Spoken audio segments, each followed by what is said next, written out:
Contemporaneity has been marketed as the zenith of human advancement. We are informed that we exist in the finest era in history, within a globe where innovation has eradicated numerous hardships that troubled earlier generations. We can interact instantly with anyone on Earth, access boundless data, and enjoy conveniences that were inconceivable just a few decades past. Nevertheless, despite these benefits, something essential appears to be absent. Instead of feeling more content, many individuals encounter a sense of void they cannot clarify. We were assured a superior world, but somewhere along the journey, that assurance was broken. From youth, we absorb the story that society progresses in a straight and advancing manner. We trust that every creation brings us nearer to a richer, more comfortable, more significant life. However, this conviction is seldom doubted. It is presumed that technical and financial growth automatically equals enhanced well-being. But if that were accurate, why do increasingly more people feel unsatisfied? Contemporaneity has formed a contradiction. Instead of bringing us closer to joy, it has intensified the feeling of detachment. The issue does not reside in advancement itself, but in how human life has been redefined within this fresh framework. Society has altered existence into a ceaseless competition where the aim is not to live, but to generate and consume. We are educated that the secret to satisfaction lies in endless expansion, in the gathering of possessions, in optimizing time, in maximizing output. But in the relentless quest for these standards, we have overlooked what is crucial. The Pledge of Progress also marketed us the fantasy of connection. We were informed that innovation would bring us nearer than ever, that it would remove distances and ease human bonds. However, reality shows differently. Instant interaction has not reinforced ties but made them more shallow. Virtual exchanges have substituted real contact, and constant visibility to others' lives has turned comparison into a harmful habit. Never before has mankind had access to so many types of interaction, yet the feeling of seclusion persists to expand. Another foundation of this unfulfilled pledge is the notion that knowledge would liberate us. Access to data is almost limitless, but instead of guiding us to a deeper comprehension of the world, it has plunged us into a sea of distractions. We live bombarded by stimuli that fragment our focus and hinder us from pausing to ponder. Information has ceased to be a path to wisdom and has become a quick consumption item, crafted more to entertain than to enrich. The very framework of the system has molded our aspirations and anticipations. We are told that achievement is equivalent to status, that monetary stability is the base of happiness, that life should be planned and assessed in terms of accomplishments. But these objectives, far from offering fulfillment, have produced a constant sense of insufficiency. Progress has forced a mechanical perspective of existence where an individual's worth is gauged by their output and utility within the social apparatus. The underlying problem is that contemporaneity has redefined the meaning of life in terms not intended for human well-being. Financial growth has been prioritized over personal development, amusement over introspection, efficiency over significance. We have been conditioned to pursue aims that ultimately do not fill the emptiness we feel. The paradox of progress is that it has made us more efficient but not happier, more linked but not more united, more informed but not wiser. This contradiction is not an accident or a mere system defect. It is the unavoidable outcome of a structure that prioritizes the operation of society over individual fulfillment. Modern life has turned us into components in a machine that never halts, into participants, in a game where the rules are already established, and where the sole choice seems to be to continue without questioning where this route leads us. The structure of modern life has shaped individuals based on their utility within a system that never pauses.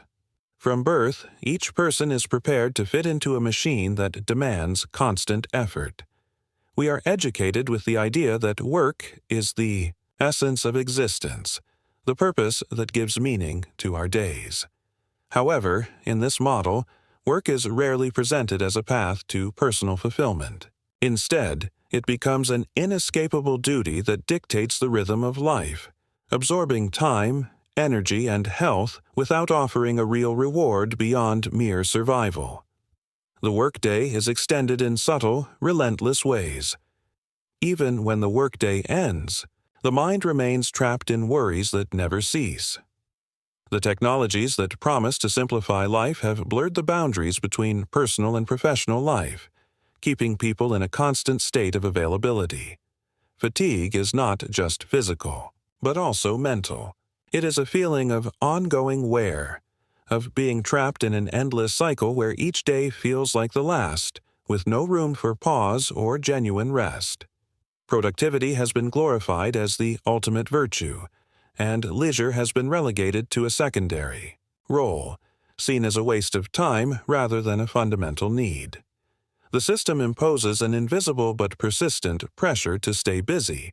Doing nothing becomes an unforgivable sin, as if existence itself depended on the ability to produce without rest.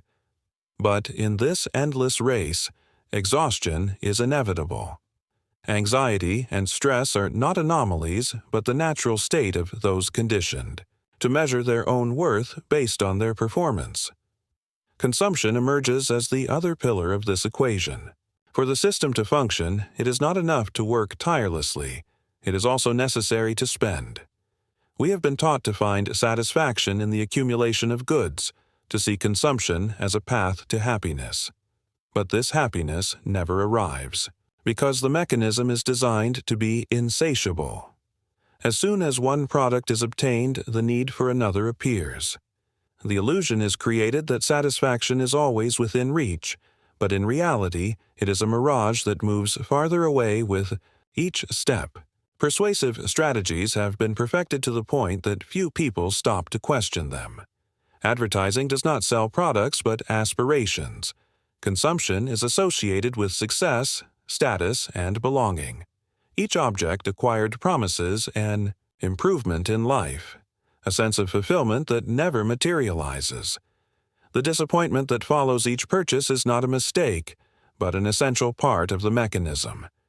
Perpetual dissatisfaction is the fuel that keeps the wheel of consumption turning.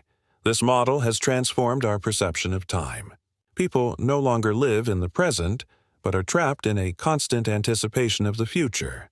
We work, waiting for the next break, by waiting for the next upgrade, plan, waiting for an ideal moment that never comes. The present becomes a mere means to reach a future that, when it finally materializes, turns out to be identical to the past. We live in an eternal promise of something better without realizing that life is slipping away in the process. Human disconnection is another consequence of this model. Interactions have been commodified, reduced to transactions conducted with the same logic of efficiency and profitability that governs the rest of the system. Time has become a scarce resource, and relationships are affected by this mentality. Conversations are interrupted by notifications, meetings are squeezed into overbooked schedules, and deep bonds weaken in an environment where distraction is the norm. Extreme individualism has been promoted as an ideal, but in reality, it has isolated people. Self-sufficiency has been glorified to the point that emotional dependence is seen as a weakness. The idea that each individual must be completely autonomous, able to face life without needing anyone else, has been normalized.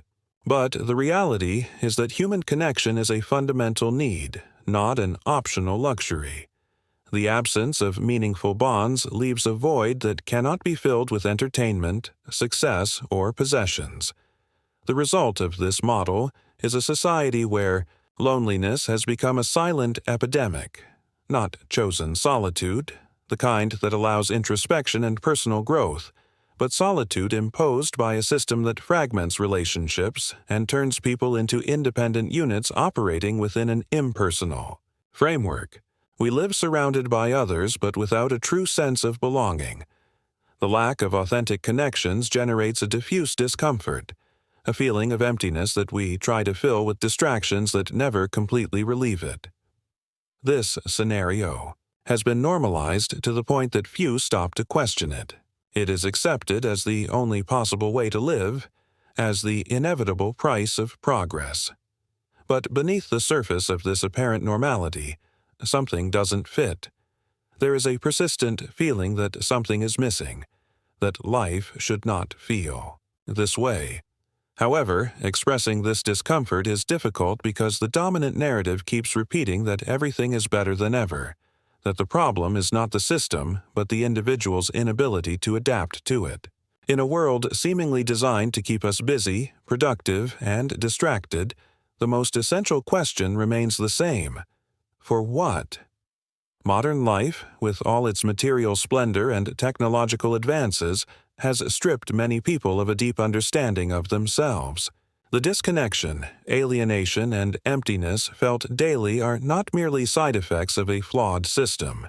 They are the result of an even deeper disconnection, a disconnection from the self. The search for purpose, although seen as a priority of human existence, has dissolved in a web of external expectations, imposed goals, and societal ideals. We have been taught to find meaning outside ourselves, in wealth, in the accumulation of achievements, in social recognition. But this pursuit only leads to dissatisfaction because these achievements never seem to fill the inner void. The life presented to us as the most advanced, the most progressive, is actually built on an empty scaffolding. This emptiness is felt more acutely when one pauses for a moment, when one allows themselves to think for an instant and asks, amid all this noise, if this is really what was sought. Every time we immerse ourselves in the rhythm of social expectations, every time we go with the flow, we lose an important part of ourselves. We tell ourselves it's all part of the process, that success is just around the corner. But that corner never arrives, and the worst part is that we've gotten used to this feeling. We've learned to live with the anxiety that tomorrow will bring something better, when in reality, the future only reflects the present. Waking up to this emptiness is not easy or immediate. It is a painful process because it means facing the truth that the system does not have the answer it promised. The search for pleasure, comfort, and social validation only leads to dissatisfaction that grows over time. One might think this is a process experienced only by the most desperate, but in reality, it is a common experience for all who live at the center of the modern paradigm. The constant question, "Is this all?" is a manifestation of a deeper desire, the desire for authenticity, the desire to find meaning that does not depend on what one has or what others think. This emptiness is not only related to the lack of clear personal goals, but also to a lack of connection with something greater that transcends us.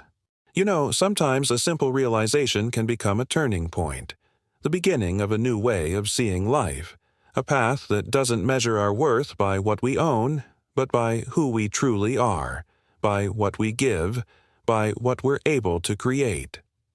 When we finally break free from the invisible chains of a system that taught us to live for others' expectations, not for ourselves, that's where the real crisis of modern society lies. Not in a lack of progress, but in the emptiness that often comes with it. We've made so many advances, we've moved fast, but in doing so, we've drifted further and further away from what's essential. We've ended up lost in a kind of labyrinth, a place where success, consumption, and productivity are held up as the ultimate goals. But in the end, they're nothing more than illusions. And while we're busy chasing those illusions, we find ourselves caught in an endless loop, always reaching for a satisfaction that somehow remains just out of reach. But the truth is, what we really need isn't more stuff. It's not about achieving more or ticking off more boxes. What we truly need is to live with intention, to find our way back to what makes us human, to remember how to feel, how to slow down, how to be present, to reconnect with ourselves, with others, and with something deeper that can't be bought earned, or measured. Because only when we stop looking for answers out there and start listening to what's within do we realize something important. The meaning of life was never hidden. In the rush or in the noise or in the race to keep up with a world that never stops moving. It's been in the stillness all along, in the quiet moments of honest thought, in the depth of real relationships, and in the connection to who we are beneath the layers, beyond the roles, and outside the expectations. If any part of this message spoke to you, I want to ask you for a small favor. Would you consider liking this video, leaving a comment, or subscribing to the channel? I know that little like button might seem like a small thing, but believe me, it's actually a powerful way to help this message reach others who might really need it too. And before you go, you'll probably see a couple of suggested videos pop up on your screen. I could explain what they're about, but all I'll say is they go even deeper into the ideas we've explored here. If you're feeling ready to keep walking this path of self-discovery, I truly believe it's worth giving them a look. Thank you for being here. Thank you for being part of this reflection, and I sincerely hope we meet again soon.